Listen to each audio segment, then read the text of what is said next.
now be looking back at Sprint 2. Developed by Key Games in 1976, Sprint 2 can be revisited on Atari Flashback Classics Volume 2 or Atari Vault. The object is to manually control your car around a track and cover as much ground as possible in a limited amount of time. There's 12 tracks to choose from, complete with crossovers and oil slips. Going over the edge slows you down. If you beat the target score, your playtime gets extended for 30 seconds. Sprint 2 is for 1 or 2 players, and both players control a wheel, pedal, and manual gear shift on the original cabinet. The wheel has been mapped nicely to the analog stick, but takes a couple minutes to get used to.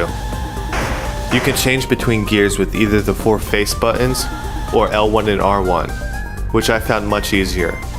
Changing gears requires you to keep numbers in your head, and could be daunting for someone who's never driven manual, but it feels great once you're able to piece a lap together. The game looks good for 1976, but sometimes you get mixed up on which car is yours, especially if the contrast on your screen is piss poor. The black car provides a formidable challenge on most tracks, but what would really bring Sprint 2 back to life is if the emulation allowed for leaderboards for each of the tracks, instead of just one overall leaderboard.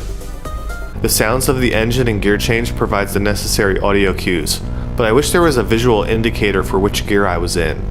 Oh, there it is. Overall, Sprint 2 was a remarkable achievement from the early days of video racing.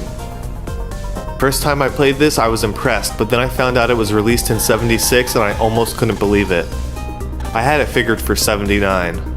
And generally that's how I grade retro reviews, by how well they aged and how old they are.